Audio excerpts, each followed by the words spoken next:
You handcuffs.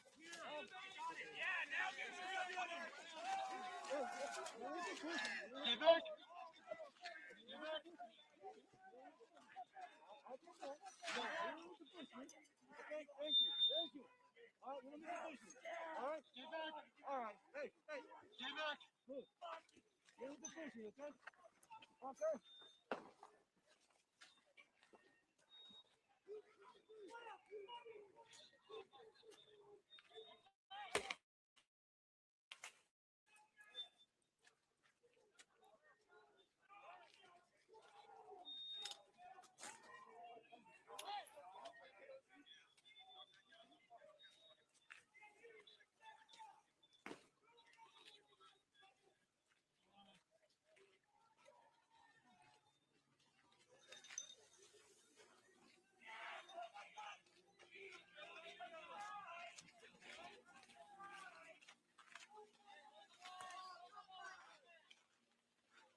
I forgot to put up my mic.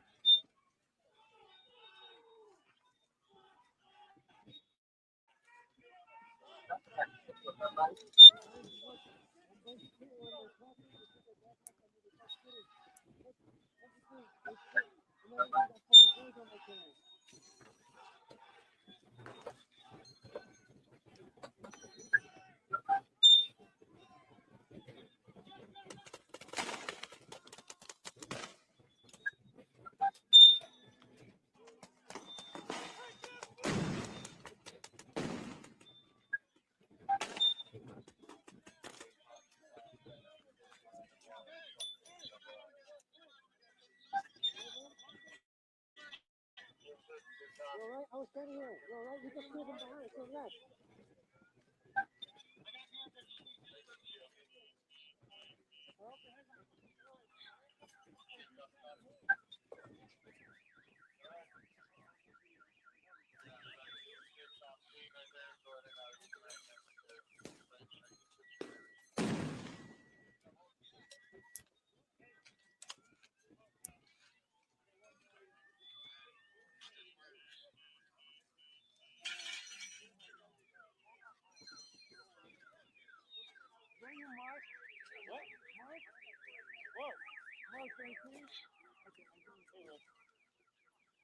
So this is the Civil War that they've been calling for.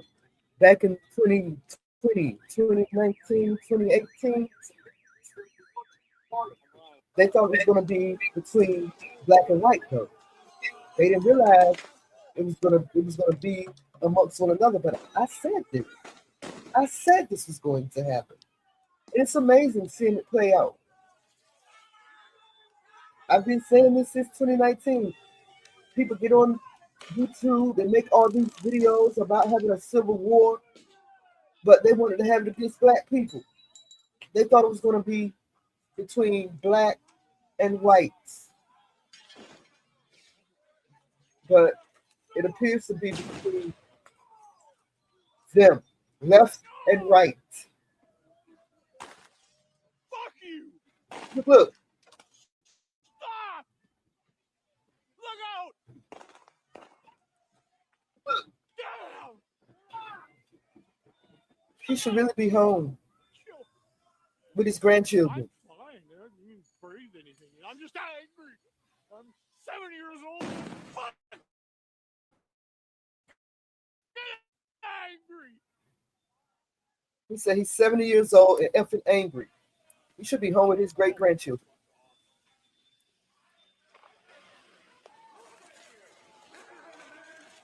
I think I'll need it, but we'll try it.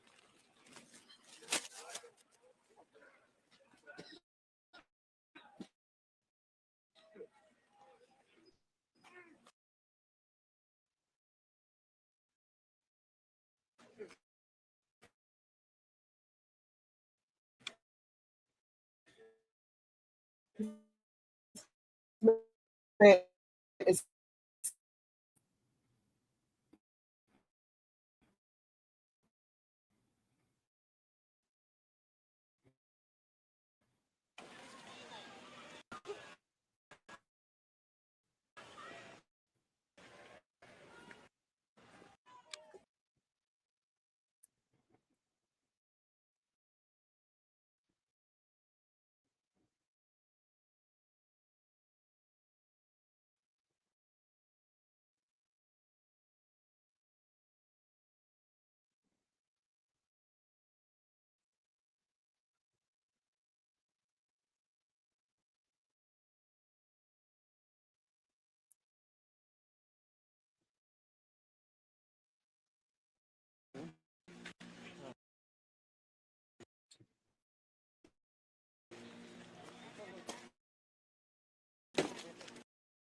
Guys, fucking Nazis. And you learned about Nazis, that's you now. When you learned about Nazis, that's you now. When you learned about Nazis, that's you now. Every fucking night you put your head down in the... That is you now. Fucking disgrace to law enforcement. Fucking disgrace.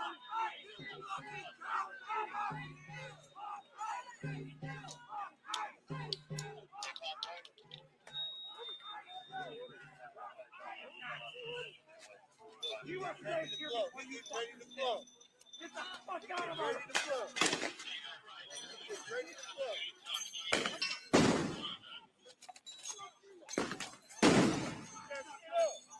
Nazis! Nazis! Nazis! Nazis! When you learn about Nazis, when you learn about Nazis, that's you now. When you learn about Nazis, that's you now. When you learn about Nazis, that's you now. When you learn about Nazis, when you learn about Nazis,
destroy my friends and neighbors.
Okay, I think I'm back.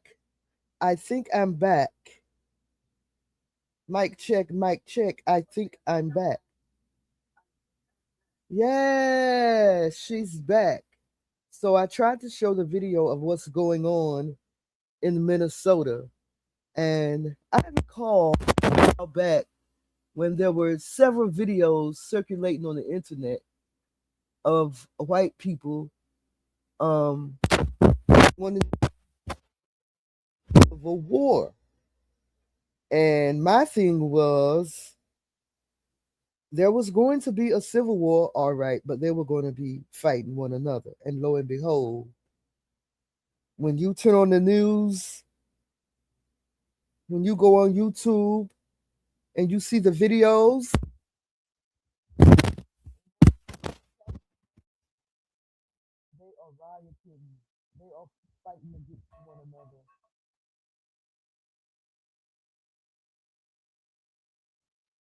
A couple of days ago, a white man was killed, and it's on video. He took a gun and some ammo to a protest. I'm not saying that warranted him to get shot. They could have done better.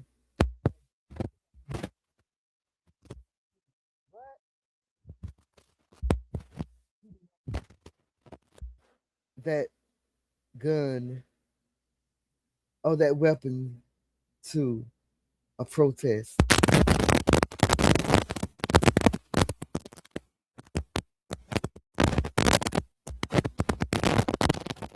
Of in Minnesota, particularly following the death of standing racial tensions, met a new digital age of Civil War rhetoric. I know you guys remember this. I'm gonna have to go through my videos and find the ones where I picked out and said that there will be a civil war, but they're going to be fighting against one another. I said that. All praises to the Most High Yah. I knew that He was going to turn it around. I knew that the Most High was going to turn them one toward another. I knew it. I knew it. While the primary movement was a global call for racial justice, the environment in Minneapolis became a magnet for various fringe groups, some of whom view the chaos as the opening of salvo of a second American Civil War. Between 2019 and 2022, online platforms saw a surge in videos and manifestos from individuals predominantly white and often associated with the Boogaloo movement, who used Hawaiian shirts and tactical gear as symbols of a looming domestic conflict. Many of these individuals were accelerationalists, believing they could trigger a systemic collapse. How I'm sounding over here. Let me hear my sound. Let me hear my sound. Okay, it's low, but I don't know what else to say. A significant portion of this rhetoric was built on a flawed, archaic vision of a race war. They expected a binary conflict between black and white populations, but the reality on the ground in Minnesota was far more complex. Far more complex. They expected a war between black and whites. But guess what they're getting? They was calling for a race war. But guess what they're getting? They expected a binary conflict between black and white populations. But guess what they are getting? Guess what they're getting? When the third precinct in Minneapolis burned, was broadcast globally as a proof of war zone. However, the viral videos as a divide, instead, the streets of solidarity, the protesters, like of calling for police reform, directly contradicting the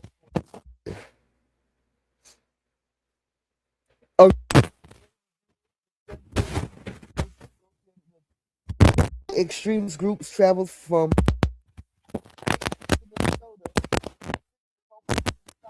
buildings and escalate the violence into the they had practiced online. So this this was the far right that was protesting in Minnesota. Now it's protesting today as we speak. Right now, it's a jungle over there. I just tried to show it, but the video kept cutting off. It's being live streamed on YouTube. They are having an actual civil war in Minnesota right now as we speak. But back then, the tension wasn't just racial, it was a clash between the progressive urban core and the increasingly fearful rhetoric coming from rural areas. Problem saying that. Rural areas. Fueled by social media videos claiming busloads of activists were coming to destroy a claim that proved to be largely mythical.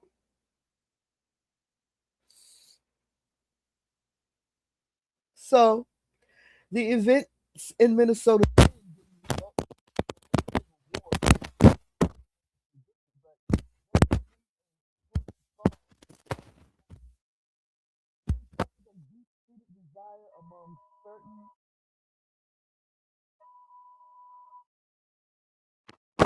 among certain extremists factions to see the country frat, and it highlighted how digital misinformation can transform legal grief into a national. My audio is messed up. Thank you. I appreciate it. I was wondering. Mic check, mic. I don't know what's going on. Mic check, mic check. Oh, my mic has a shortage. I should go. I don't want to. There it is. My mic has a shortage. But it's not. It's not my mic. It's actually my headphones. I should go get my other mic.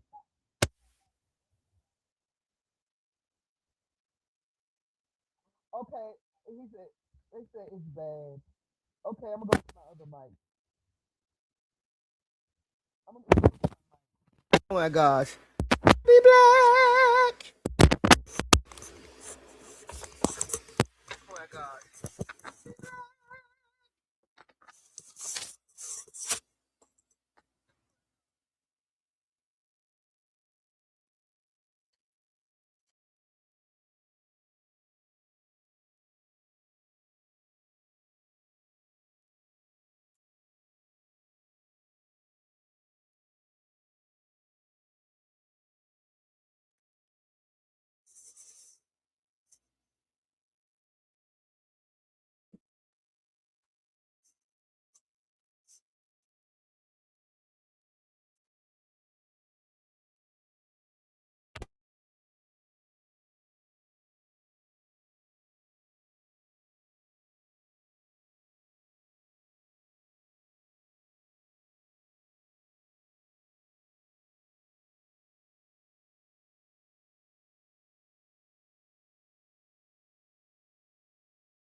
Yeah.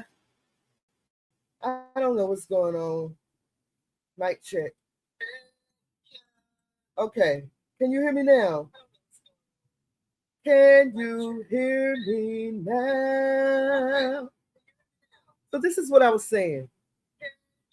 I remember back in 2019, 2020, 2021, people were calling for a civil war. You had white people all over the place calling for civil wars. And thank you. I just needed to go get my mic. I try to use my headphones, but they have a shortage here. But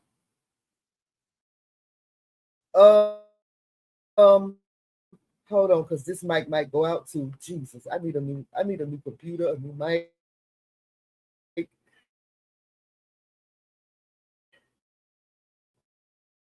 I need a new headset. I need a new everything. On YouTube, where there is a civil back around 2019, 2020, 2022, right? They thought the Civil War was going to be between, oh, it's going my mic going in and out. They thought the Civil War was going to be between black and white. They didn't know that it was going to be amongst each other, but I said it. I said it. This war is going to be amongst one another. I said it. All praises to the Most High Yah, because he's the one that's turning them one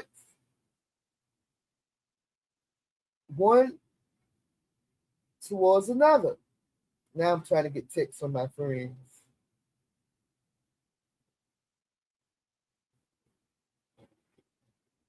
They thought that too. They thought it was going to be between black and whites, and then they thought black and Latinos. But look, ain't you glad you sitting at home? I'm so glad I am out of this. I am so glad I'm not. And did you see there is a 70-year-old man out there fighting against ICE? He should be home with his great-great-grandchildren. He really should be home with his great-great-grandchildren. Why do my friends want to text me now? The news is a big fat liar.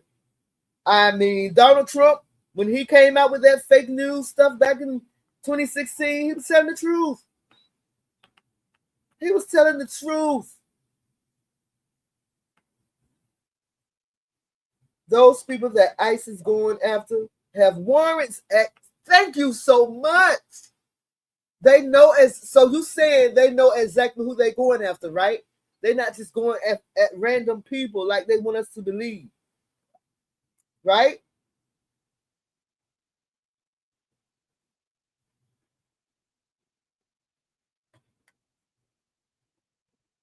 I tried to share the video of what's going on in Minnesota right now. There's a news channel. That man that set it off. Who set it off? Which one you talking about? Shout out to When God Speaks. Hallelujah. Listen. When God speaks, listen. All praises to the Most High Yah. And the people try to, oh yeah.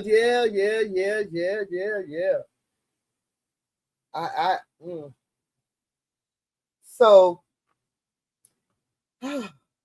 I'm just glad that black people decided to sit this one out. Now you have this white guy. I don't want to show the videos because I think it'll mess up my live stream because my computer weak as hell. Which Somalian man was that? Was that the one that was had the daycare, or the one? It's so many of them. What about the Somalian man that said Black Americans don't know their fathers? It said that we are the results of one night stands. He tried to issue an apology. And I know I'm probably all over the place, but since you said Somalian man, that's the first man that came to my mind. He said Black Americans don't know their fathers, that we are the results of one night stands. when he said that I traced my father's lineage here in North Carolina all the way to 1701. Oh, the man that lost his life, his mother and father told him to stay out of it and don't get into it. The nurse, we're talking about the nurse, Pratty. What's his name? Pratty.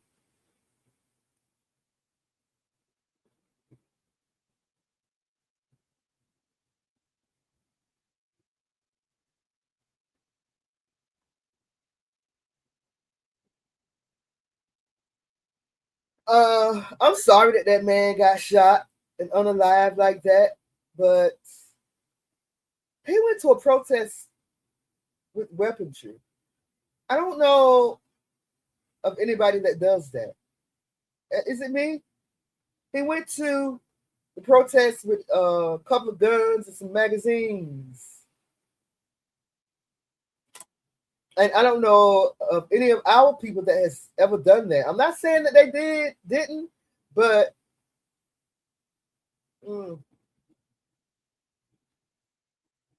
if you're going to go out there to protest, I don't understand why you would need weaponry. And if you're still here when God speaks, do you remember when the migrants beat the police officers up in Times Square? They beat the police officers up in Times Square. And ever since then, American citizens been fighting law enforcement. What's up with that? Exactly. ICE don't have time to check and see if you are carrying a legal weapon. Exactly. To the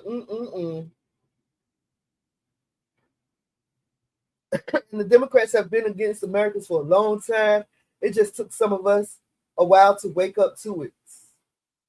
It took some of us a long time to wake up to it. I'm going to tell you something. That last election opened my eyes, and I'm sure it opened the eyes of a lot of people.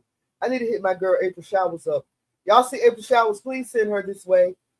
I had a cold for the last few days and didn't do any live streams, so when I get like that, she get like that. So I need to holler at her.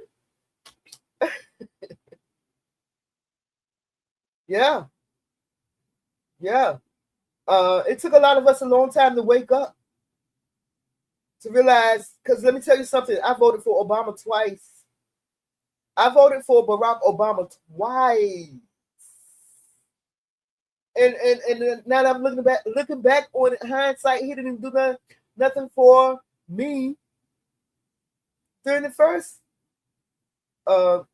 his first election, because now that I think about it, when I was in DC at the time when Obama was in office. Now that I think about it, I remember that's around the time DC was starting to gentrify with Obama's first term. That's when all the white folks started to move in. DC hadn't been Chocolate City for a long time anyway, but when Obama was in office, his first term, that's when DC started gentrifying. I lost my job. I had been working there for a long time, making good money, but I got that job without having a degree at the time. Without having a degree. And they let a lot of anybody that didn't have a degree, they let them go. Anybody that didn't have a degree in DC at this particular time, you were let out. You was laid off your federal government job. Gone were the days when they helped you go to school, when they paid for you to go to school. And they made it so that it was hard for you to find a job in the DMV. At least for me and a few people that I know, hard to get jobs. You go on interview after interview after interview. You get tired of hearing no after a while. That's what happened to me. So that's one of the reasons why I left DC. So he let in a lot of Muslims. I don't even want to talk about Kamala Harris. Now she's Indian.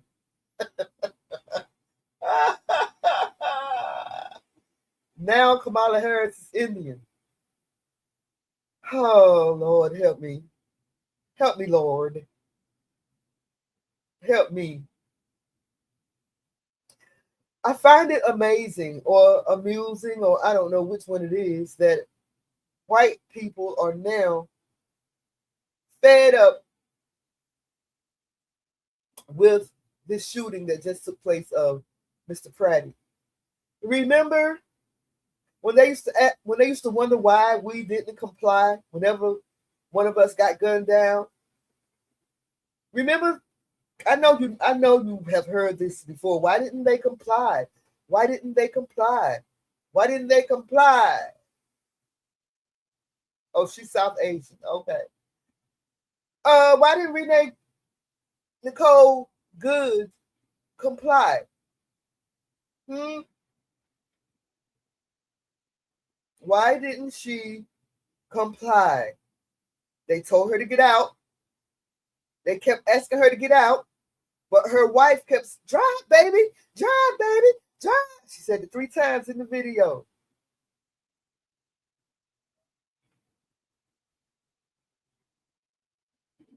Why aren't they?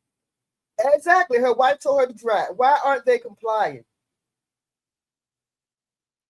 Hell, a lot of our people complied and still got on the line. Now they throwing out all the tear gas and water. Now they got the water hose and the tear gas in Minneapolis now. Now all that's missing are the dogs. Now all that's missing are the dogs.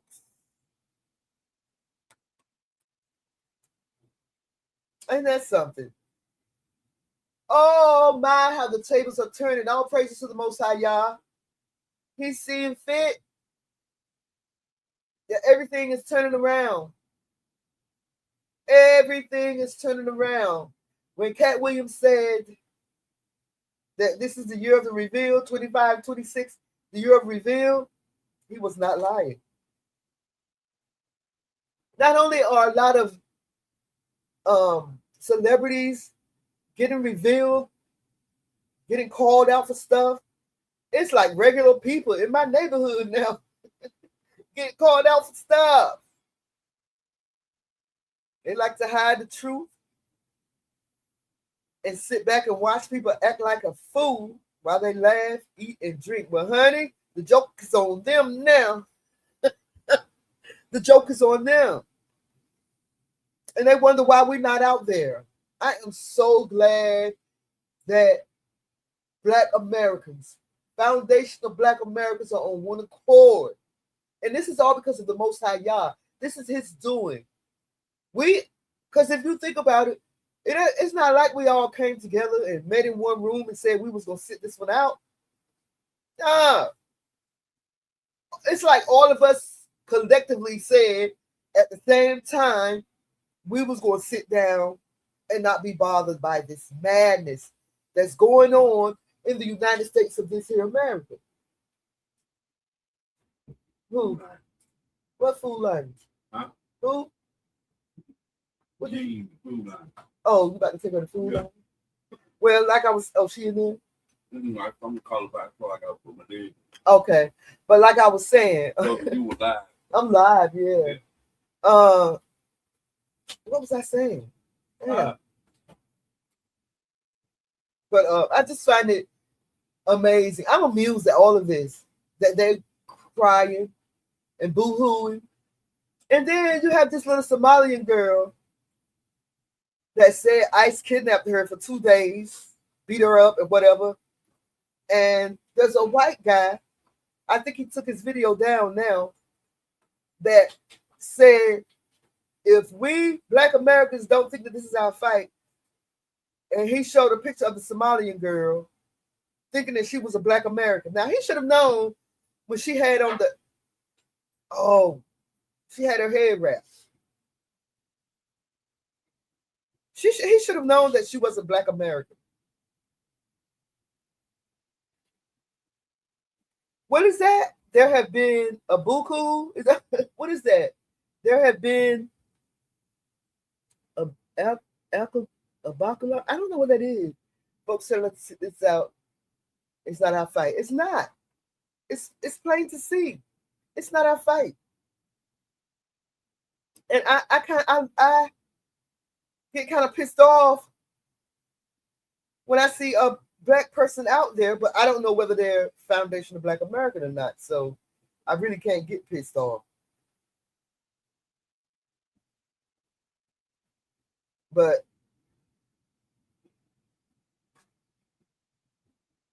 when I see dark-skinned people out there protesting, oh, I gotta look that up. Thank you for that. I gotta research that. Akibulon is a real name, not Black. Akibulon. See, that's why I love my foundation of Black Americans, y'all. I mean, listen, I know what I wanted to say now. I got cut off when I was talking about my Blango lineage, right? So, my father's last name is Blango, Blango. Very unique name. When this Somalian man came out and said Black Americans didn't know their fathers and they are the result of one-night stands, I knew he was lying or didn't know what the hell he was talking about. Most of the people that I knew, grew up with, knew their fathers. Even if he wasn't in the household, they knew him. If they didn't have a father in the household, they had a father figure, right? Akibulons. I'm gonna look that up, sis. Are you female? I'm gonna look that up. I'm definitely gonna look that up. But I did my research on my father's side of the family. I'm originally from North Carolina, right? I traced my father's side, and I'm still searching all the way back to 1701 in an enclave called Bettytown. You can look it up. Look up Bettytown. Bettytown. It was named after a woman who owned the land, but somehow lost it, and my Blango family ended up with the encampment. In the encavement. I keep saying encampment. Encavement called Bettytown. It goes back all the way to 1701 in Beaufort, North Carolina. Bettytown was destroyed by one single white man. That's how small the enclave was. But the Blangos, the Moors, and I forgot the other family name, they were free men and women. They had to carry their papers around with them everywhere they went. This is before the United States was even the United States of this here America. So I come from a line of freed men and women. Bettytown is now Aurora, North Carolina. That's where most of my family members still live to this day. Blango. I found a family member yesterday on Facebook that still lived in Aurora. Aurora was Bettytown, North Carolina, where my people, freed men and women, lived off the land and off of the water. Their own land. My great grandfather, I am going to research the deed to the land that he owned. Can you close the door? I'll get it. And I'm researching that. This land was taken from my people. And it's documented. This is documented.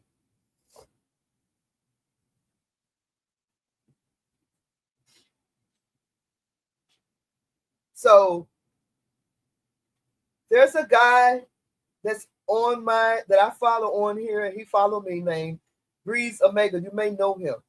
I was talking to him the other day, and I was telling him about my research, and he told me that his people created the enclave Elizabeth City, North Carolina, Elizabethtown, North Carolina. And when I was doing my research, Elizabethtown came up in my research. Now, I don't even know Breeze Omega, Omega Breeze. It's Omega Breeze. Omega Breeze sound better. So I don't even know him personally, but I'm willing to bet you now, since he told me that his family created Elizabethtown enclave, I'm willing to bet you that we're related. Somehow.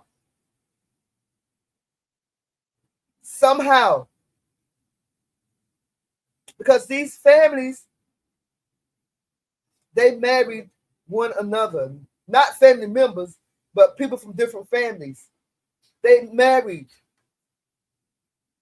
And up to today, they still intertwine with each other.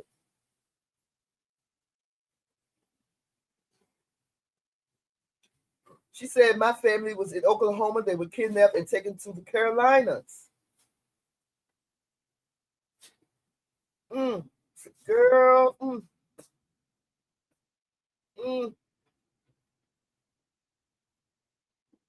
So let me ask you this. Do you believe that the Most High is reversing any curses?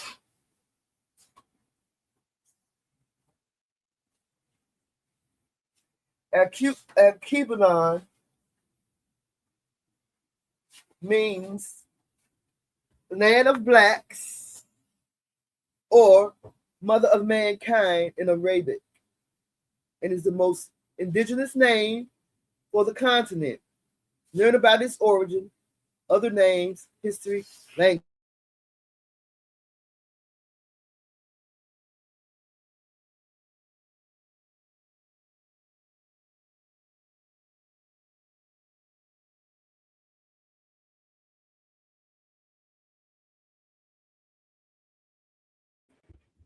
I know my mic went out. It's like that. I need a new computer, a new mic. Yes, I do. He is exposing every hidden thing. Every hidden thing. Every hidden thing. All praises to the Most High, y'all. I'm so excited. We are really living in some exciting times. I know our ancestors wish that they could have seen these times, but we're living in some exciting times. We really are. I believe that the internet, the Most High allowed this internet. Because you know what? Before we had the internet, remember there's a passage in the Bible that said the whole world will be watching the two men. Oh my gosh, the whole world will watch. I used to wonder now how the whole world is going to see these two men, these two lamps, these two witnesses. Remember that passage?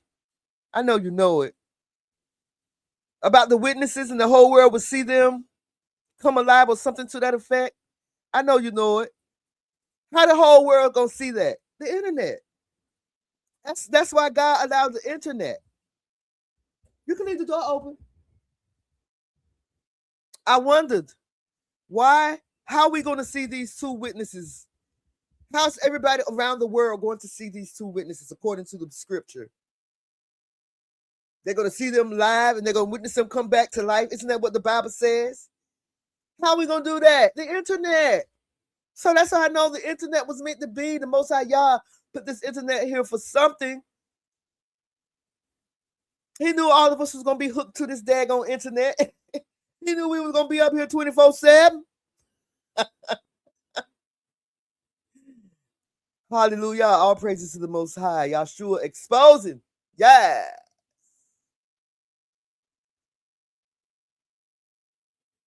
Yes. All praises to the Most High. Yah. Yahshua is exposing all hidden things. Yes. Thank you, Most High. Yah. The truth is coming to fruition. The truth is coming into fruition. Everything that you guys did to us is coming back to you guys. It's coming back to you. Everything that you thought about us, oh, why didn't he comply? Well, why didn't you comply? It's coming back to you. Everything. And you trying to tell me, they're trying to tell me there's no God, no higher being, no higher power that created us all, and there's no Most High Yah that's going to gather his people the same as he did before, gathered his people. You trying to tell me the Most High Yah doesn't have a people? So you trying to tell me the Most High Yah didn't tell his people to sit this one out? So you trying to tell me that the Most High Yah did not call a lot of people out from the Christian church in 2019, 2018, 2020, 21, 22, and 23, and 24, and all that? He didn't call a lot of people out of the Christian church. He called me out, and I was a deacon. Me and my husband were deacons. As soon as we became deacons, our eyes opened and we left. Not even a month. You hear me? The Christian church is something else. I don't know anything. I didn't learn anything about the feast days, but we knew the holidays. We celebrated Christmas. We celebrated Easter. I remember the pastor that I was under told his congregation that we should not be listening to Jay-Z and Beyonce. But do you know, this pastor had a banging ass playlist in his Cadillac truck, brand new Cadillac truck. He had all the go-go, DC go-go, all the funk. I remember we had a Christmas service, and he said we shouldn't be listening to Jay-Z and Beyonce. But when I walked down the steps into the sanctuary, I heard the Jackson 5 singing, "I Saw Mama Kissing Santa Claus."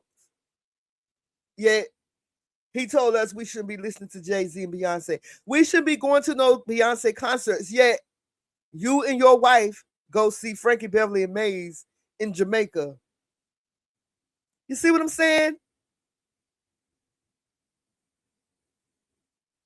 They got this pastor that I was under got a little boy preaching. And when I say a little boy, I think he got to be about 16 now. He probably about 16 or 17 now. He's probably older than that. He was a little boy when I left. I went back and tried to listen to this little boy's sermon, and I could not understand a word he said. He is already hooping high and hollering high. I can't understand a word he said. And so I'm wondering, do he understand what he's preaching? Do he even understand what he's teaching? And now my friend hit me up today, just to tell me that this little boy is about to become an elder in the Christian church. She said these folks are playing with demonic spirits and calling it the Holy Spirit. Ain't it so? Ain't it? They changed the word in scripture to enslave Yahshua's people. Didn't they? And a lot of us are still fooled. But there's a remnant. There's that remnant, people like me and you that know the truth and know what's about to happen.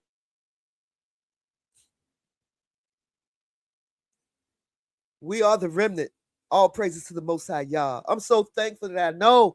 I'm so thankful that the Most High opened my eyes, because when I left the Christian church, I learned more about the Most High Yah than I ever did. Ever. And I had been in church in years. I was in church for years, studying to be a deacon. As soon as I became a deacon, Lord, the Most High opened my eyes. And let me tell you how he did it. So I was studying one Sabbath, studying about the tithe. I was studying about the tithe. And I can't remember offhand what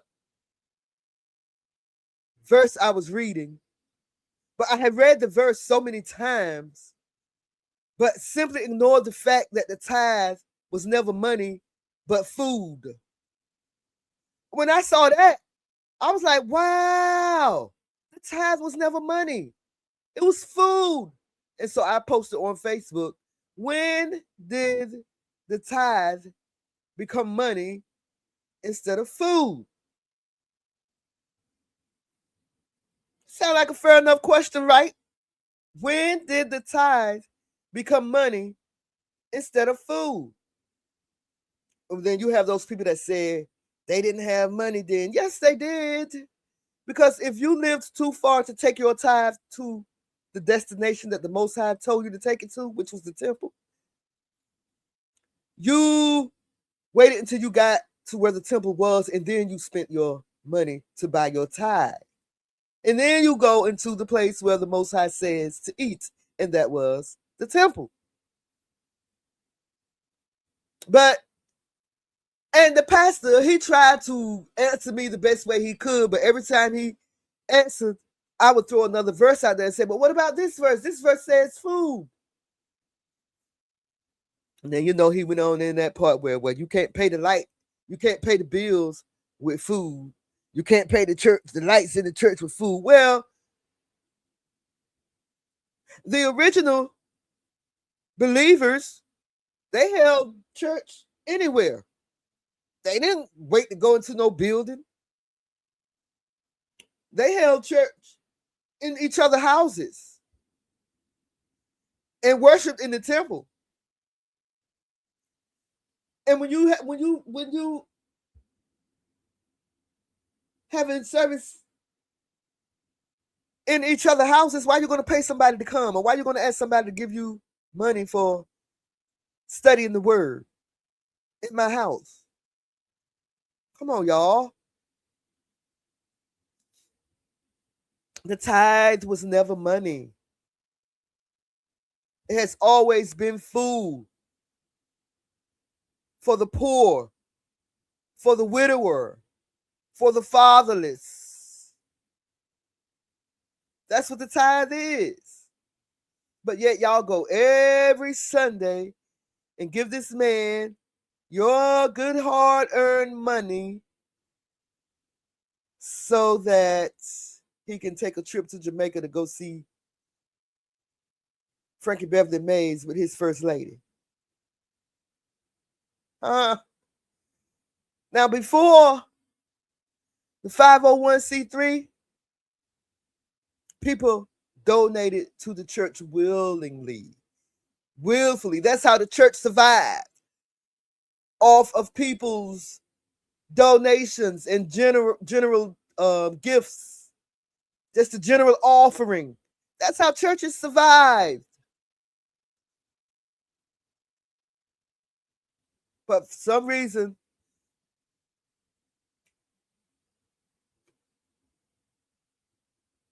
y'all want to give y'all hard-earned money to another man that's probably not even called by the Most High.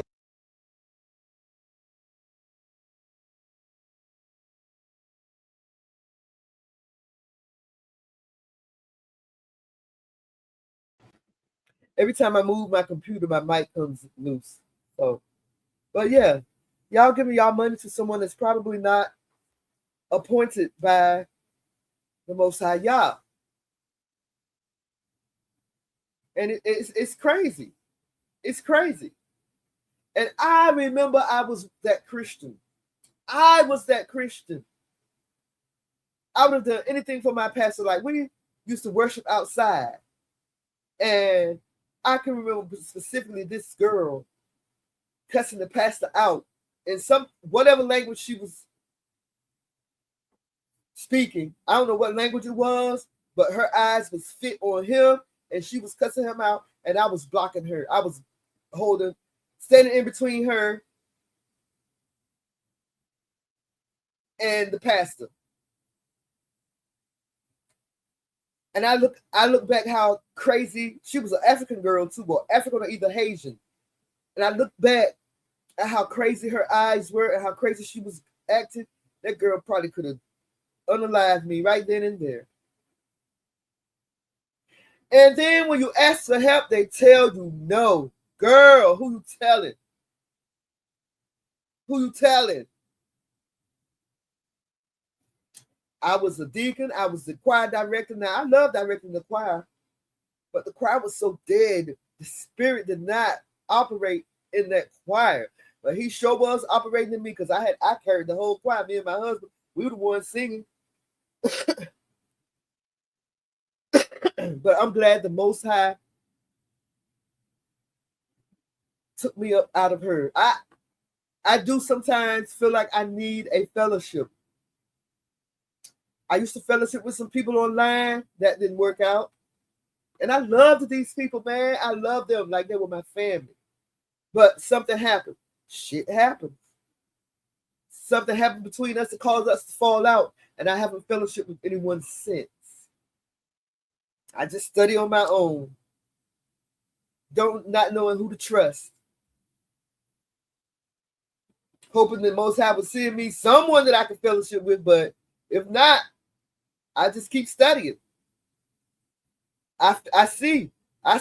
That's what I have to do now. I say to myself, I've learned so much about people and the internet, fakeness. I stay to myself. And that's real life too.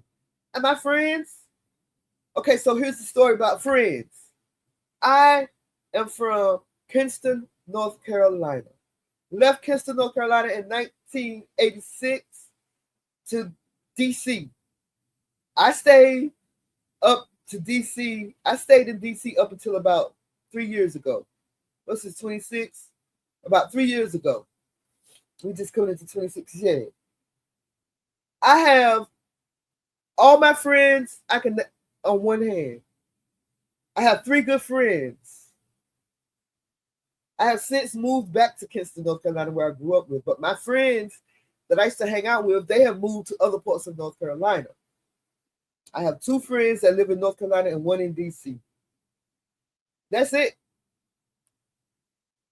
I stay to myself. And I have no problems with it. Because these days, you don't know who's on your side. I mean, Most High gives us discernment. Yes. I thank him for giving us discernment, because when you have discernment, you can tell about the people that's surrounding you. You will feel, their energy. When the Most High tell you, you move into a new neighborhood, right? Let's say you move into a new neighborhood. Your next door neighbor cool, but the next door neighbor down from her loud as hell. Like, you can hear her coming from miles away. Why would I want to be around somebody like that? I already know she messy. That's discernment. Well, that ain't discernment. That's common sense. That's really common sense. But I say to myself, me and my husband, that's it. My parents, I go see my parents. My daughter lives with my parents. My other daughter lives in Tarboro. She was the first one to leave DC. Born and raised in DC. And she was like, I am never going back. She moved to North Carolina and fell in love with it. She came down here and learned how to hunt, learned how to crochet, set up her business, and she's doing well for herself. I don't mess with nobody but family. I go visit my aunts and uncles on my dad's side and my mom's side. Most of my dad's brothers and sisters are in DC. Girl, I can't stand it no more either. I used to love it. When I was younger, yes. When I was younger, I used to love it. I used to love it in the summertime.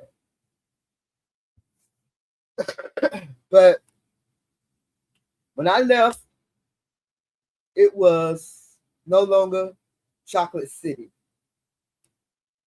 It hadn't been Chocolate City for a long time before I left. When let me put it this way. When Marion Barry died, he took the city with him. He took the heart of the city with him. Because when Marion Barry was mayor of D.C., I don't care, you can say what you want, crack, crack, crack. Jobs was plenty. The kids was working. Kids could find jobs like that. When Marion Barry died, the heart of the city died with him. I agree with that. That man, he loved DC, and DC loved him. I'll tell you something, your cousin has some strong ass hands. I shook that man's hand, he almost broke my fingers. That man had some strong hands. But DC loved Marion Barry, honey. They loved your cousin. They loved him, and he loved DC. And DC haven't been the same since he left. You know they loved him. They voted him back in after the crack incident. They voted him back in after he was caught doing crack, cocaine. I saw him driving his own limo one time. I seen Marion Barry driving his own limo one time. That's no lie. Seen Chuck do it too, Chuck Brown. I seen Chuck Brown drive his own limo too. Oh, she said she can't stand DC. He was. I can't wait to look up that word. I can't wait to do my research on that word. You know, I'm a researcher. So I thank you for letting me know about that. I thank you for letting me know about that.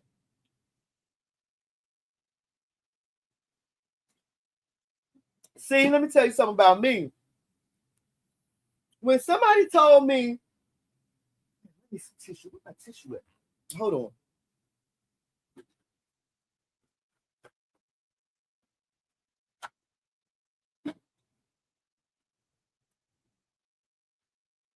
When somebody told me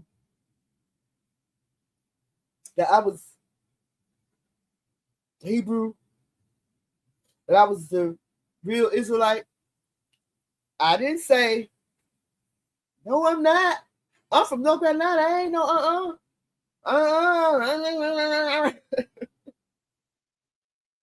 I did my research. And everything started falling into place. Everything started making sense. The only thing is, when I tried to tell other people, they shot me down, yo. They shot me down. Like, man, you don't know. But now, they see. Now they see.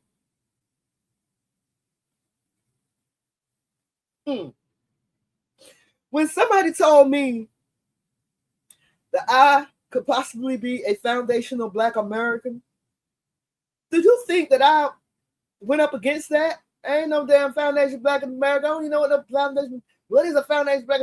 Who's the leader? Who's this? Who's that? I did my damn research. And come to find out, it's true. My people have been here for over 300, 400 years.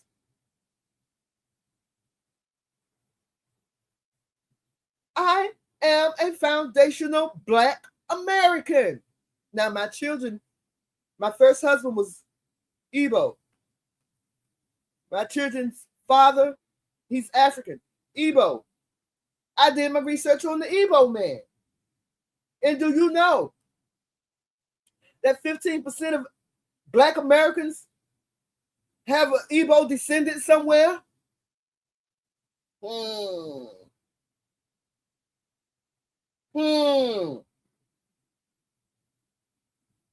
So I don't consider Igbo people.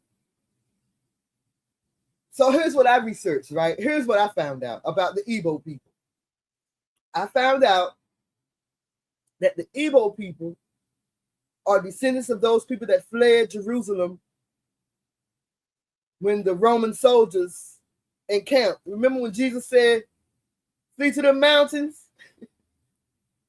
Flee to the mountains. When you see all them soldiers on your land, flee. So I was told that the people that fled from the Roman massacre, they fled into northern Africa or fled into Africa.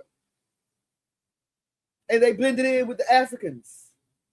But then the Africans began to sell the Igbo people. Now, when this was going on,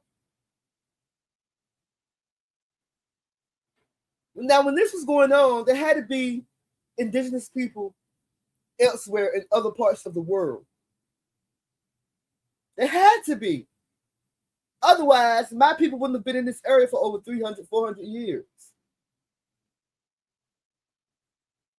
And like I said, my people still in this area. Strong, Blango strong.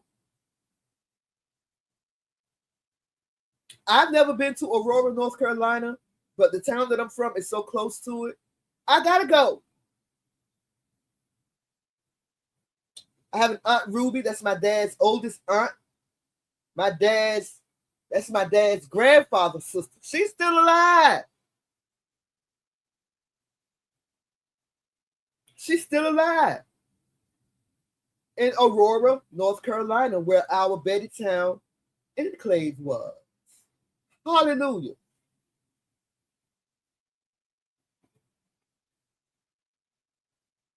She said the reason that a lot of Hebrew Israelites are too radical, they make it bad for other Hebrews. Yep. Yeah, I agree.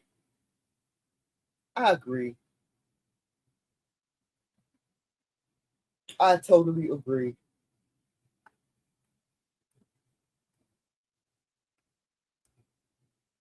I'm just thankful. The Most High is going to gather us. I know that he is. He said he'll do it. He said he's going to do it. No matter how. As long as he do it. He said he's going to gather us.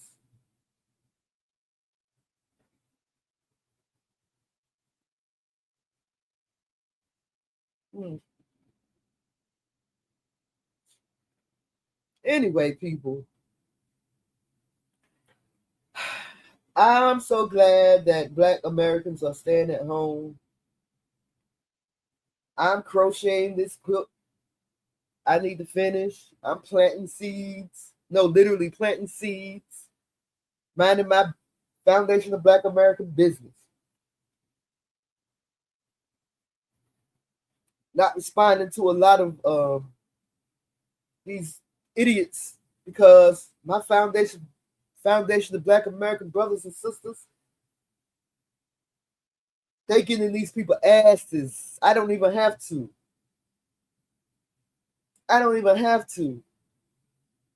So I just sit back and watch the show. Like Dr. Dre, the watcher. The watcher. I just sit back and watch the show and wait on the Lord. Wait on the Most High. Yes, honey, look. So we better start growing our own food because they are going to start playing games. I'm trying to tell you, and don't be come looking for mine. Don't come looking for mine, honey. Because I'm planting for me and mine. You want to sit around here and twerk all day long and do all this and that. Play videos all day long, and I got my girl. I got it. Matter of fact, I have a channel, Bees Pod, where I show all my gardening. Yes, okay, but so now keep your old medication that will help you trade and barter. Yes, honey. Which I threw a lot of my husband's old medications away, and I'm sorry I did. I am so sorry I threw his meds. I threw a lot away.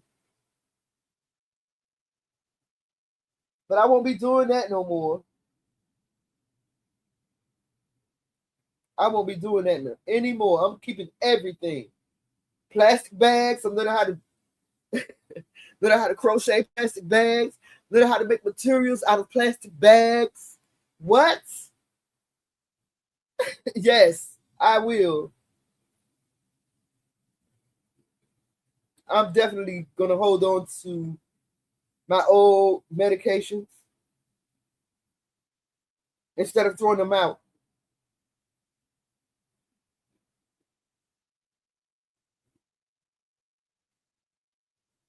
I'm sorry, my friends want to text me all of a sudden. I've been here all day,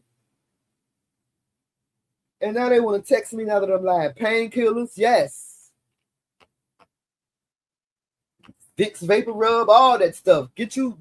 Start collecting now. Like when I go to the grocery store, I at least grab three canned goods of something. At least.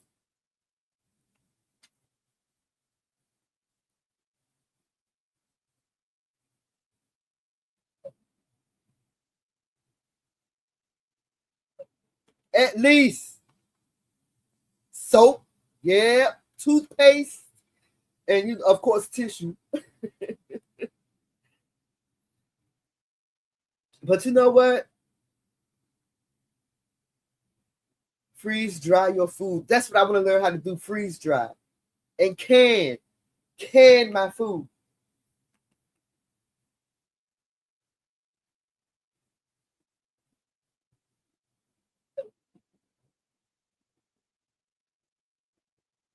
I'm learning how to crochet, learning how to make bags. I'm just learning how to do a lot of things that I feel like we're going to need. And we're going to need to learn how to do them soon. Because I remember back in 2015, 2016, people was telling us this. Start putting away stuff, for a rainy day.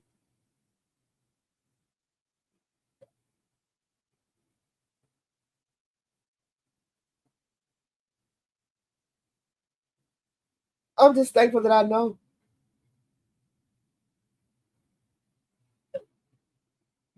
I'm just thankful that I know. And I was trying to warn others, but I got kicked down. Like I didn't know what I was talking about. And so I stopped. I just started looking out for myself and my family.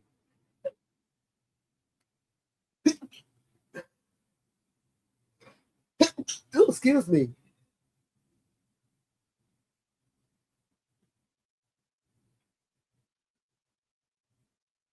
Yes. Hold on one second. Hold on.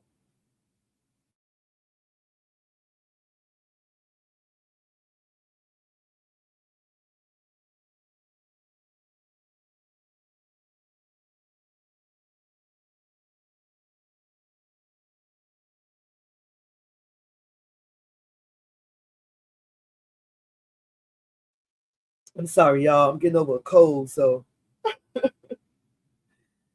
Oh, I had to blow my nose. Thank you so much. Thank you for listening. I appreciate it.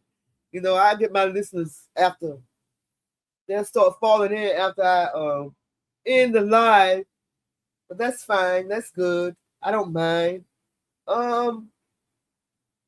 I just want to say to my Foundation of Black Americans, man, y'all, please, if y'all, I love Black Alpha. I love Tariq Nasheed, but I just kind of wish that they would stop with the name calling. Stop fighting with these people. I don't like calling them tethers, but I know a lot of people call people with migrant parents or migrant parents tethers. Like my daughters.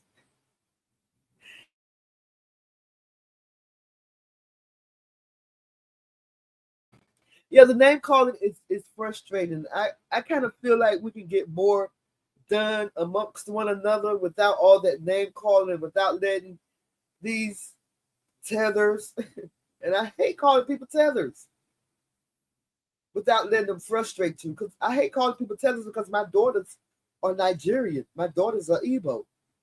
And I hate that. But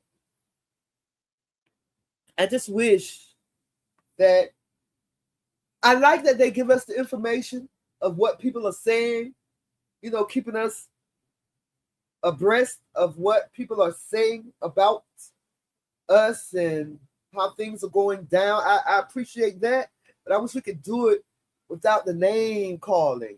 And I get it though. They call names, we call names. But I just wish if the diaspora can come together, that would be great.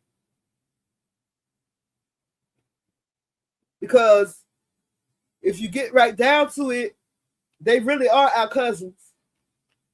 Like the Africans are Hamites, we Shemites. So, and I believe the people in the Caribbean are Shemites, if I'm not mistaken. Caribbean queen, now we're sharing the same dream. So I just kind of wish that the Caribbeans and the Africans and the Foundation of Black Americans can all get along. But what's the chance of that? What's the chance of that? It's your girl B Sparrow, Buzz Sweet Talk Radio. Thank you. When God speaks, listen. I hope we can do this again sometimes. I hope I can come to your panel sometimes. I hope you can come back and perhaps join the panel sometime. Right? Africa doesn't feel like we are related. They separate themselves from us. I know. I was married to an African man for over 20 years. For over 20 years, yes. I stayed with the man until I couldn't take no more. That's just how bad it was. And I know for sure that his family didn't like me. I know for sure. My ex-mother-in-law used to tell me all the time, I wish she was Nigerian. I wish she was Nigerian. So I know that they don't like us. And I'm not just saying that because of what I hear. I experienced it with my own family. I've experienced it. But if we could all just come together and stop this foolishness, that would be great. I'm not going to lie. I'm not going to sit here and lie. That would be great. I would want that. Because like I said, if you get right down to it, we really are family. They are our cousins. They are Hamites. Now, the Igbos are not Hamites. The Igbos are Shemites. So that's what I've learned in my research. But like I said, it would be great. And I know a lot of FBAs don't want to hear that. I know a lot of FBAs don't want to hear that. But it would be great. But if it don't happen, that's fine too, because it's the Most High that's doing all the work anyway. It ain't Tariq Nasheed. It ain't Black Alpha. And all these other FBA gatekeepers. Ain't nothing wrong with gatekeeping. I gatekeep too. We have to gatekeep. Otherwise, we'll lose everything that we've worked so hard for. We have to gatekeep our stuff, right? And I'm so proud of Black Americans for standing up against people like Fat Joe, who tried to pull hip hop right from under us. I'm so glad that people stood up and said hell to the no, Fat Joe. Especially Dewan B. I don't know if you guys know Dewan B. He really put that shit nip that in the bud when Fat Joe was out there saying that Black Americans and Latinos created hip hop 50-50. Dewan B nipped that in the bud. I was so disappointed in KRS-One. Never liked Busta Rhymes anyway, but disappointed in KRS-One. Very disappointed. But anyway, like I was saying, I'm going to shut this down. My live stream didn't start out so good, right? I tried to show the video of the Civil War that's going on in Minneapolis right now as we speak. They are fighting ICE agents. I remember years ago they thought it was going to be black against white or black against Latino, but it's them against them, and I love it. Okay, B Sparrow Bus Sweet Talk Radio, y'all. Holla at y'all, girl. Okay. Well, all right.